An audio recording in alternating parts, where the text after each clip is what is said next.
The grand conclave chamber of the Krelthane hegemony was not built.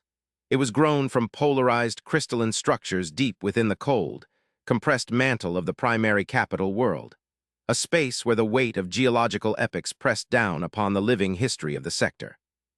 600 meters above the central platform, the simulated night sky shimmered, interrupted only by the crimson pulsars that marked the boundaries of their established dominion, a dominion that felt suddenly, fundamentally irrelevant. Hegemon Valerius, his segmented armor reflecting the agonizing deliberation of the 1,000 delegates arrayed in tiered rings around him, allowed the silence to stretch, thick and viscous, heavy with the implied trauma of recent censor reports. They had ruled this region of space for 80 millennia, mastering gravity, manipulating stellar fusion, and orchestrating the delicate political ballet of lesser species. Yet now, the air was polluted with a novel, corrosive emotion, uncertainty born of incomprehensible power. "High Strategos Zidar," Valerius finally articulated, his voice a low, resonant chord amplified by the conclave's acoustics, forcing the heavy stillness to fracture. "You persist in classifying this incident as an act of calculated aggression. Reiterate the premise for the assembly, and do so without the rhetorical embellishment that clouded the previous cycle's transmission." Zidar, a creature built for war and command, his chitinous carapace scarred by conflicts long codified into historical legend, moved to the center of the platform. His movements were precise, betraying controlled fury. "Hegemon, members of the conclave." The premise is simplicity itself, though the implications are catastrophic. The barrier fleet, the finest defensive aggregation in Krelthane history, vessels capable of shunting aside the gravitational tidal forces of a collapsing binary star system, encountered the species-designated humanity at the agreed-upon, meticulously negotiated threshold of the Epsilon 7 demilitarized zone. They were in formation. They were observing regulatory protocols. They were listening. Zidar paused, the deliberate cruelty of his next words hanging in the tense space. And they were instantaneously, comprehensively, and without discernible residue, neutralized. A collective intake of breath rippled through the assembled delegates, a faint, dry sound like the rustling of ancient, forgotten documents. Neutralization was not destruction. Destruction implied measurable kinetic release, thermal signatures, debris fields, salvageable technology, the conventional vocabulary of conflict. Neutralization, as reported by the surviving remote observation drones stationed safely beyond the perimeter, meant cessation. It meant silence. It meant that the prodigious energy output of the barrier fleet, vessels that collectively generated the power of several dozen controlled novas, simply stopped. No alarms, no distress calls. No kinetic signature of retaliatory fire, just the immediate surgical termination of existence. "Strategos, we have analyzed the signature data for 17 standard rotations," interjected Archivist Lyra, positioned in the ring dedicated to analysis and extrapolation, her light-sensitive optical clusters narrowed in focused calculation. Unlike Zidar, Lyra sought pattern, not retribution. The energy flux involved did not exceed the ambient background radiation of the local nebula.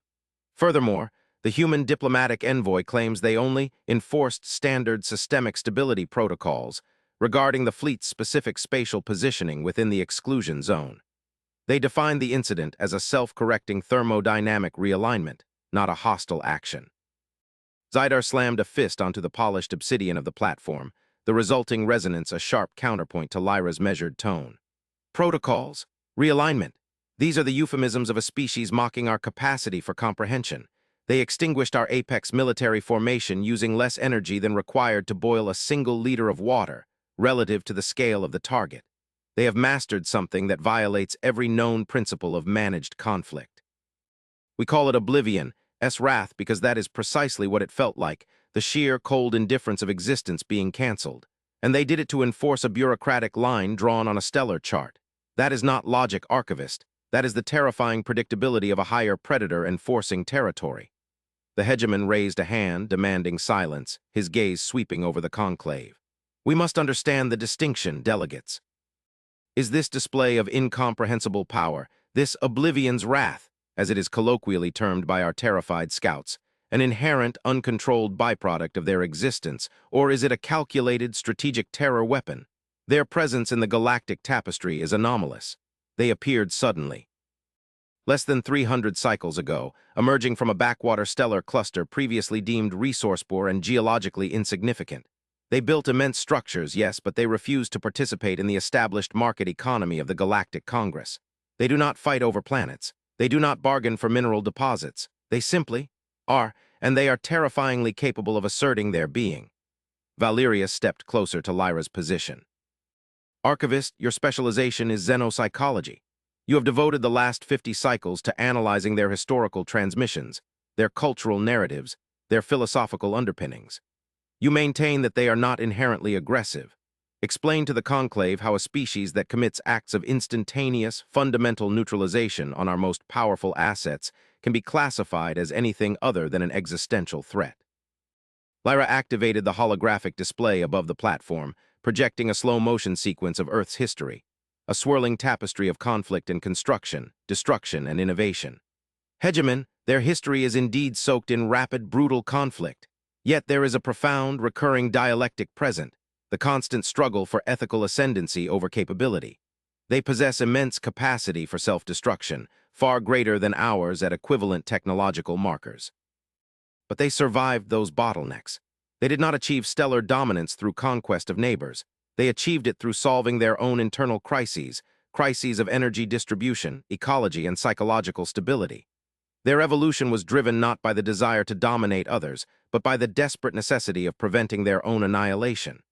She pointed to a projected image of a vast, tranquil human orbital station, ecologically pristine, utterly silent.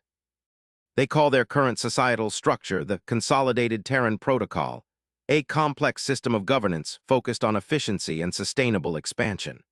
They refuse to bargain for resources because they have mastered energy generation at the quantum level, rendering planetary resource extraction inefficient and morally dubious. They see our complex, millennia-spanning resource wars as primitive and wasteful. When the barrier fleet positioned itself within the exclusion zone, their protocols flagged it not as an asterisk invasion attempt, but as a asterisk stability risk asterisk, a vast, unnecessary concentration of volatile energy near a sensitive node of their infrastructure. The wrath was not anger. It was the automatic, immediate, and utterly emotionless correction of an instability in the fundamental physics utilized in that region of space. It was the universe snapping back into their preferred order. Zidar scoffed, the sound like grinding tectonic plates. A stability risk? We, the sovereignty, are reduced to an inconvenient quantum fluctuation? This dismissiveness is proof of their arrogance. They operate beyond our understanding, yes, but power without accountability is tyranny, regardless of the ethical justification they weave into their complex narratives. We must know the limit of their power. We must provoke a conventional response, something measurable, something that fits the calculus of war we have employed for 80 millennia. Valerius looked gravely at Zidar. And risk total annihilation? We do not even know what they are trying to achieve. They project an image of pastoral calm, yet their defenses are absolute. They possess the capacity for oblivion, but they use it, Lyra suggests, only to maintain silence. We cannot afford the luxury of ignorance. We must engage them directly, not through remote observation or tactical probes, but through the painful, protracted process of diplomacy. Stratego Zidar, I know you despise this course, but the Conclave has authorized the dispatch of the High Diplomatic Envoy, the Etheria Asterisk, to the human primary nexus, Sol III. We will seek understanding, even if that understanding confirms our ultimate doom. The voyage of the Asterisk Etheria was an exercise in controlled terror. It required the craft to travel deeper into human-controlled space than any Krelthane vessel had dared venture since the initial, fearful encounters. The ship was cloaked, shielded, and armed, but its crew knew, with the chilling certainty imparted by the barrier fleet incident, that none of those protections were relevant if the humans chose to engage their systemic stability protocols.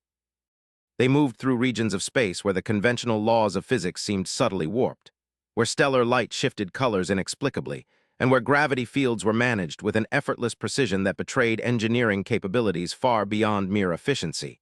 It hinted at fundamental mastery. When the Asterisk Etheria finally arrived at the Sol system, the expected sight was a bristling fortress, a vast armada protecting the homeworld, ready to unleash the dreaded wrath. What they encountered was an overwhelming scale of infrastructure that was simultaneously beautiful and deeply unsettling. Sol III, Earth, was obscured by a shimmering orbital infrastructure. not a defensive ring of weaponry, but an interlocking network of zero-point energy generators and environmental stabilizers that encased the planet like an intricate, living lace. The ships were massive, but they were not warships. They were mobile habitats, research platforms, and vast, slow-moving logistical hubs. There were no visible weapon emplacements aimed outward, no sign of the conventional, aggressive posture adopted by every other major power in the galaxy. The silence was unnerving. It was the silence of confidence, not abandonment. The Etheria received immediate, highly precise communication. The transmission was holographic, showing a human female, Ambassador Alara Vance. She was seated in a simple, brightly lit chamber, dressed in functional, unadorned attire. Her posture was relaxed, yet every line of her body communicated unyielding focus. "Welcome, High Envoy Karis of the Krelthane Sovereignty." The ambassador's voice resonated in the asterisk Etherius bridge, a perfect translation delivered with flawless linguistic clarity. "We acknowledge your trajectory clearance request and your stated intention to engage in primary diplomatic exchange regarding the Epsilon 7 demilitarized zone incident. Please maintain current velocity vectors. We will transfer your vessel to a stabilization mooring near the Concordia diplomatic nexus shortly." High Envoy Karis, an expert diplomat chosen precisely for his ability to maintain composure under duress, struggled to match her calm. "Ambassador Vance, we thank you for the prompt reception. We are prepared to discuss the incident and the future delineation of borders. We seek assurance that such comprehensive systemic realignments will not be necessary in future interactions." Ambassador Vance smiled, a small, genuine gesture that did little to soothe Karis's nerves. "High Envoy, the purpose of the Concordia Nexus is precisely to ensure that such realignments remain unnecessary. We operate under a doctrine of absolute stability. Instability requires systemic correction. We prefer engagement over correction, as correction by its very nature involves the permanent alteration of localized conditions, which we strive to minimize." The transfer of the Etheria was the next shock. Rather than being towed by conventional fields, the ship was enveloped in a gentle, pervasive energy field that seemed to bypass the fundamental inertia of the vessel. The journey to the Concordia an orbital habitat far larger than the Etheria itself, took mere moments, without any sensation of acceleration or motion. It felt less like travel and more like an instantaneous translation of reality. The Concordia nexus was an architectural marvel, a kilometer-wide sphere of interlocking hydroponics bays, research facilities, and diplomatic chambers, all powered by a singular, barely visible energy conduit stretching toward the sun. Karis and his two diplomatic aides were met by Alara Vance in a reception area that resembled a vast, silent garden, permeated by the scent of unknown, thriving Earth vegetation. The ensuing diplomatic exchange was not a negotiation. It was a carefully managed philosophical inquiry, dominated by the humans' calm, unwavering assertion of their ethical framework. "High Envoy, let us address the Epsilon 7 incident directly," Ambassador Vance began, offering Karis a nutrient paste derived from Earth flora, which he prudently declined. "Your barrier fleet, as you term it, entered a region designated as a zero-entropy management envelope. This zone is critical to the operation of the transdimensional communication network we utilize for internal governance. When your vessels entered that zone, their specific method of propulsion, a highly energized displacement field, interfered with the localized quantum coherence necessary for the network's function. It created an instability." Karis struggled to phrase his response without betraying the Krelthane's mounting fear. "That propulsion system is standard for high-speed Krelthane vessels. It is a known, regulated technology across the entire Galactic Congress." "Precisely," Vance replied, her tone remaining completely level, utterly devoid of judgment. "And that is the core of the misunderstanding. The Galactic Congress regulates the observable effects of power. We regulate the fundamental causes of instability. Your displacement field, when applied at that density, generated a specific gravitational shearing force which, while negligible to your own engineering standards, threatened to cascade into a localized collapse of the zero-entropy coherence field. The system was designed to instantly detect and nullify any technology utilizing that specific gravitational shearing nature within the zone. It was an automated defense High Envoy designed to save the network, not to punish your fleet." Karis felt a cold realization settle in his core. They hadn't been attacking a ship, They had been performing maintenance on the fabric of spacetime, and the barrier fleet was merely a faulty component that needed removal. And the method of neutralization? Karis pressed, focusing on the core terror. The utter cessation of energy, the lack of debris. Ambassador Vance nodded slowly, recognizing the depth of the alien fear. We utilize an applied field that forces a localized, momentary state of quantum non-existence onto matter that has violated the stability threshold.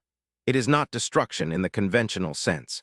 It is the temporary, localized suspension of the rules of physics for the affected volume. When the field collapses, the affected volume is no longer capable of maintaining its structural integrity or kinetic energy, achieving an instantaneous, quiet state of thermodynamic equilibrium with the surrounding vacuum. We do not generate explosion. We erase the asterisk possibility asterisk of energy generation. We call it the void projection, though your people have chosen the more dramatic term, oblivion s wrath. She leaned forward slightly, her expression taking on a rare intensity. Understand this, High Envoy. We possess power far exceeding the requirements for defending our borders against kinetic warfare.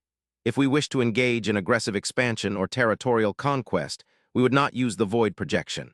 We would use far less elegant, but far more conventional, destructive methods. We utilize the void projection because it is the most ethical defense. It targets only the mechanism of instability, minimizes energy expenditure, and leaves no environmental scarring or debris field. It is the ultimate expression of our core philosophy, minimum necessary force, deployed with absolute precision to achieve maximum possible stability. Karis found himself reeling from the sheer magnitude of this ethical framework. Their wrath was merely their most refined form of ecological housekeeping. They were not aiming for victory, they were aiming for a perfect, silent equilibrium. Ambassador Vance, Karis asked, his voice strained, if you possess such mastery over the fundamental forces of the universe, why do you not intervene in the pervasive conflicts that plague the Galactic Congress? Why allow chaos to persist? Because chaos is the natural state of existence seeking novelty, Vance countered immediately. We reached the conclusion centuries ago that intervention, even if benevolent, merely perpetuates dependence and prolongs the necessary ethical evolution of others. We offer technology, science, and trade, but we do not enforce peace. We enforce stability within our sphere of influence. We learned that lesson through hard self-examination. True mastery is not the capacity to conquer, but the capacity to restrain the use of power, even when power is absolute. Our primary mandate is self-preservation, not galactic management. Back in the Grand Conclave, the transmission from the asterisk Etheria was being analyzed with feverish intensity. Karis's reports, stripped of all diplomatic niceties, confirmed Lyra's initial extrapolations and simultaneously amplified Zydar's deep-seated anxieties. The humans were not simply advanced. They were philosophically divergent to the point of being a cosmic anomaly. They define the annihilation of our fleet as ethical housekeeping, Zydar's roar echoed in the chamber. They believe they are performing a moral service by neutralizing systems they deem inefficient. This is not restraint, Hegemon. It is divine arrogance. They possess the capacity to remake reality, and they use it to ensure their communication network is free of gravitational ripple. What happens when they decide that the entire Krelthane sovereignty is a stability risk? Hegemon Valerius was deeply troubled, running his manipulation claws over the highly detailed schematic of the void projection signature, the signature that defied all known physics. Their logic is terrifyingly consistent, strategos. Their entire civilization is geared toward the pursuit of zero-variant stability. They have solved internal scarcity, internal conflict, and the psychological drives for external dominance. They have achieved a societal state we only aspire to in legend. If Karis's report is accurate, their power is not a weapon of war, but a tool of cosmic maintenance. Archivist Lyra stepped forward, projecting a complex mathematical model overlaying the known structure of the human defense grid. Hegemon, I have correlated the data from the Epsilon 7 incident with the observed infrastructure around Sol. The sheer computational scale required to manage a zero-entropy field across a stellar system, to track every quantum fluctuation and instantly correct any deviation, is staggering. They are utilizing infrastructure that harnesses the kinetic energy of dark matter decay, something we only theorize about in abstract equations. They are not merely defending themselves. They are maintaining an environment necessary for their existence, an existence predicated on maximum efficiency and minimum entropy. But why? Valerius asked, the philosophical weight of the question pressing upon him. Why invest such staggering effort into maintaining such pervasive control? Why the absolute, terrifying silence? If they are benevolent, why not share this technology? Why not participate in the normal ebb and flow of galactic life? Lyra manipulated the projection, focusing on the deep space sensor readings provided reluctantly by the humans during the diplomatic exchange. Ambassador Vance provided Karis with a conceptual understanding of their external threat assessment. She stated that while the Galactic Congress focuses on local threats, rival empires, resource disputes, internal uprisings, the humans are focused on threats that exist outside the known boundaries of conventional reality. They call it the intergalactic entropy sink. A murmur spread through the conclave. An entropy sink was a theoretical concept, the slow, unavoidable degradation of information and energy across the universe. Their infrastructure hegemon, Lyra continued, her voice gaining urgency, is not designed to defeat fleets. It is designed to capture, recycle, and manage energy losses on a cosmological scale. They believe, based on advanced extrapolation, that there is an accelerating, non-local phenomenon draining usable energy from the sector. They believe that unless they achieve near-absolute local efficiency, their civilization, and potentially others, will slowly, inexorably starve of fundamental resources over the next several 100,000 cycles. Zidar stared at the projections, his military training warring with the sudden, colossal scale of the existential threat. They are fighting a war against physics itself, and they view our fleet as a short-sighted expenditure of resources they desperately need to conserve. Precisely, Lyra confirmed. The Oblivion's wrath is their non-negotiable policy of radical conservation.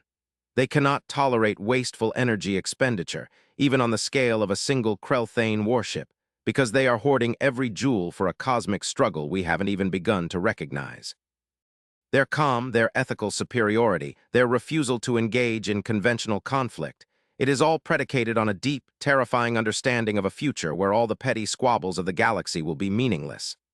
Valerius stood, his form rigid, absorbing the monumental shift in perspective. The fear had not lessened, it had merely been redefined. They had feared the humans were warmongers. Now they understood that the humans were desperate, hyper-competent conservationists preparing for the true end of days. The Krelthane sovereignty, with its fleets and its millennia of empire, was simply not registering on the human threat radar. Strategos Zidar, Valerius intoned. Your proposal for conventional engagement is rescinded. We cannot afford to provoke the only species capable of understanding the threat that is apparently bearing down upon us. We must approach them with humility, not aggression. We must demonstrate that the Krelthane sovereignty can be a force for stability and conservation, not instability and entropy. We must transition from being perceived as a threat that requires correction to an asset that can aid in the struggle. The diplomatic process accelerated, transforming rapidly from wary inquiry into a high-stakes information exchange. Karis remained aboard the Concordia Nexus for several full rotations, witnessing the astonishing scope of human operations. He observed the deployment of stellar remodulation arrays, vast, nearly invisible structures that gently guided the output of Sol, collecting every stray neutrino and photon that could possibly be recaptured. He observed zero-waste manufacturing that disassembled materials atom by atom, reusing every component. He saw a society that had achieved a state of serene, absolute efficiency. Ambassador Vance, now operating not as a representative but as an instructor, began to detail the specifics of the entropy sink, the great, subtle drain the humans had named the Veracity. The Veracity is not a physical fleet, High Envoy, Vance explained, standing before a stellar map showing a distortion signature emanating from the intergalactic void, far beyond the local cluster. It is a systematic, nonlinear degradation of the gravitational field constants in our region of space. It is slow, measured in increments across eons, but the decay is accelerating. Our modeling suggests that within 300,000 years, star formation will become impossible in this sector, and the energy required to maintain thermal equilibrium will exceed the available output of all stellar masses combined. The ultimate heat death of the universe is inevitable, yes, but the Veracity is rushing that process dramatically. And you believe you can stop it? Karis asked, overwhelmed by the sheer scale of the concept. We do not believe we can stop the macrocosmic process, Vance corrected, but we can create local, protected pockets of resistance. The core of human civilization, the Consolidated Terran Protocol, is dedicated to building self-sustaining, zero-entropy habitats capable of surviving the decay. We call this the Great Conservation. Our Oblivion's Wrath technology is merely the highest form of our conservation policy. It is not designed to destroy things. It is designed to maintain the energy state required for survival. Vance finally revealed the true scope of the human strategy. The revelation Karis would later transmit back to the terrified but galvanized Krelthane conclave. The barrier fleet incident, High Envoy, was a mistake of timing. We had only just stabilized the zero-entropy coherence field required for the activation of the asterisk silent Aegis. Vance brought up a final projection, a depiction of a structure of impossible scale, currently hidden in transdimensional space stretching across dozens of light years. It was a gravitational dampening field woven into the deepest quantum fabric of space, powered by thousands of managed black holes. The silent Aegis, Vance stated, her voice imbued with deep, measured pride, is our ultimate project. It is a localized, defensive barrier designed to prevent the veracity from accelerating its drain on the local cluster. It is not complete. It requires the energy equivalent of 1,000 suns, perpetually, to maintain the coherence field. If the barrier fleet's propulsive field had destabilized our zero-entropy network, it would have resulted in a cascading failure of the energy feed to the Aegis. We did not destroy your fleet because we feared your aggression. We destroyed your fleet because a minute spent repairing the network meant minutes lost in the construction of the only thing that stands between this entire cluster and accelerated cosmic oblivion. Karis understood then the depth of the initial human indifference. They were not arrogant, they were preoccupied. They were not mysterious. They were focused on a threat so far beyond the scope of conventional galactic politics that attempting to explain it to a species focused on border disputes felt futile. Ambassador Vance, Karis said, choosing his words with immense care, the Krelthane sovereignty has vast technological assets, though admittedly not on this scale. We have stellar manipulation expertise and access to extensive stellar material. We have realized our error. Our fear was misplaced, though perhaps understandable. We seek to offer our full resources, our technology, our labor to aid in the completion of the silent Aegis. We seek alliance based on necessity. Vance regarded him for a long moment, a slow evaluation of intent and capability. We accept the offer, High Envoy, but understand that this is not a conventional alliance. We do not require your fleets for combat. We require your engineering precision and your dedication to efficiency. The age of petty wars is over. The true war, the quiet war against the inevitable, has begun. The integration of the Krelthane sovereignty into the Great Conservation Project was messy, contentious, and ultimately successful. Hegemon Valerius, having witnessed the undeniable evidence of the veracity's encroaching influence through the shared human data, executed a radical restructuring of the sovereignty's priorities. All military production was halted. The vast energies once devoted to building starfaring fleets designed for conquest were immediately redirected toward supporting the silent Aegis. High Strategos Zidar, initially the most skeptical, became the project's most ferocious advocate. He did not lose his martial zeal, he simply redirected it. War for Zidar had always been about the preservation of the Krelthane civilization. Now, the enemy was abstract, cosmic, and utterly uncompromising. Zidar mobilized his engineering core and his logistics experts, transforming the old military infrastructure into a highly efficient supply chain feeding the human project. He found a grim satisfaction in the new enemy, an enemy that required absolute precision and zero waste, the same standards the humans had terrifyingly imposed. The Krelthane learned quickly that the true power of humanity was not the void projection, but their serene, unwavering will asterisk to solve problems of immense scale with fundamental elegance. They never panicked. They never deviated from the most efficient path. They were frightening because they had achieved a synthesis of ethical purity and absolute capability. The Oblivion's Wrath was simply the manifestation of a civilization that refused to tolerate inefficiency in the face of annihilation. Within 50 cycles, the collaborative efforts had accelerated the completion of the silent Aegis by nearly a century. The Krelthane, alongside several other species brought into the fold after witnessing the effectiveness of the alliance, worked beneath the silent, omnipresent watch of the human defense grid. They no longer feared the void projection. They understood it as the necessary shield of their collective future.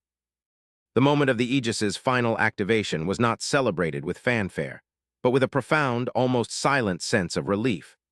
Across dozens of Krelthane vessels and human orbital stations, the power feeds merged, and the vast, invisible structure of the Aegis locked into place.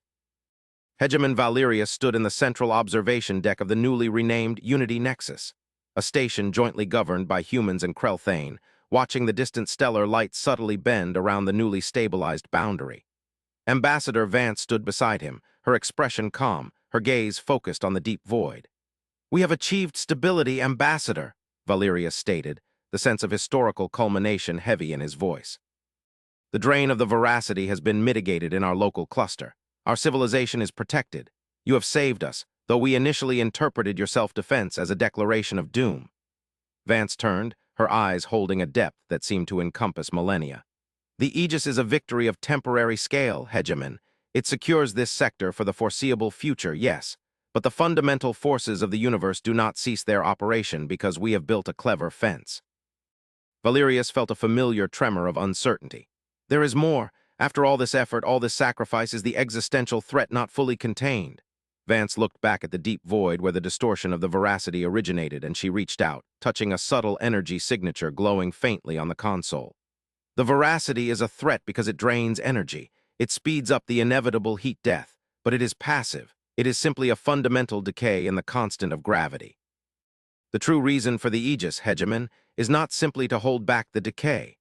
She activated the console, and a new, much smaller, far more precise signature bloomed on the display, a repeating pulse of structured information originating from the exact center of the veracity's influence, far beyond the galactic boundary. "A year ago, before the completion of the Aegis," Vance explained, her voice dropping to a near whisper, "we detected a pattern in the gravitational distortion, a specific mathematically complex rhythm that is not naturally occurring. The veracity, the decay we have been fighting, is not entirely passive. It is being used asterisk." Valerius stared at the pulsing signal. "Used? By whom? What entity can manipulate the gravitational constant of the universe across intergalactic distances?" "We do not know," Vance admitted, a rare flicker of profound seriousness crossing her face. "But we know what the signal says now that we have refined the Aegis's sensors to filter out the noise of the decay. We call this the Omega Revelation. This signal has been broadcasting across the void for hundreds of millions of years. It is a message, and it is a warning." The image of the geometric pulse shifted, converting into translated text projected in the Krell language overlaid with human linguistic analysis. Asterisk translation, asterisk, "We waited within the inevitable. We built the architecture of survival in the silence. You are visible now. Your stabilization field has provided the necessary anchor point. The great task must begin. The enders are closer than they appear in the dark. The void is not empty. The drain is not natural. The great dark waits for the efficient." A profound silence descended upon the Unity Nexus. The initial fear of the Krell, the terror of human power, the confusion over the Oblivion's wrath, had led them to this moment. They had prepared for an internal galactic conflict and found themselves facing the slow death of the universe. Now they understood that the human stability, their terrifying efficiency, and their absolute capacity for action were merely prerequisites for a task infinitely larger. "The enders," Valerius articulated, testing the translated term, the concept horrifying in its simplicity. "They manipulate the fabric of decay itself. They thrive on entropy.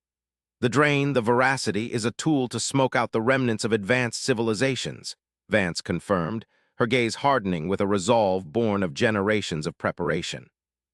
"Any species that survives the localized crises, that achieves the level of fundamental efficiency required to detect and counter the decay, becomes a target.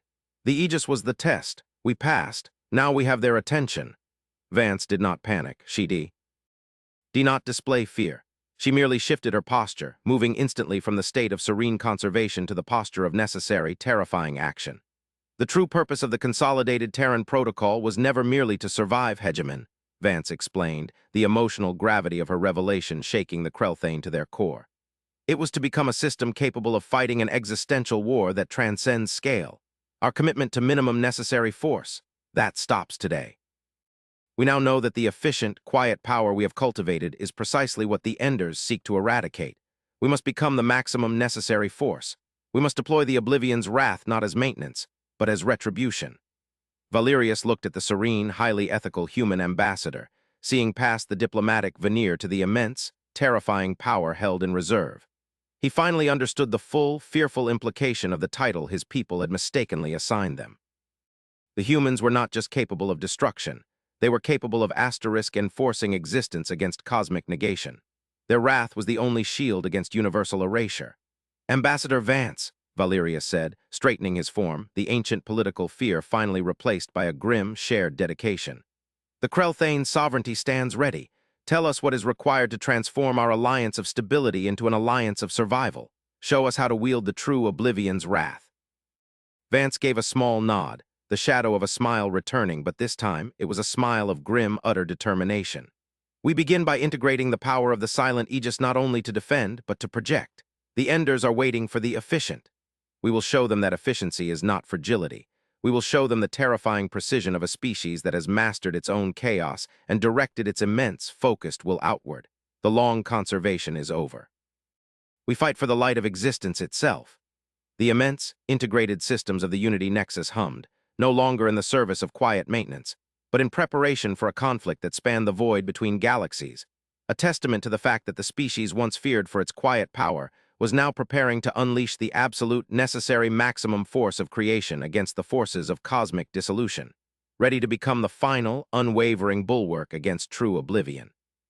The silence was broken, and the war for the cosmos had begun.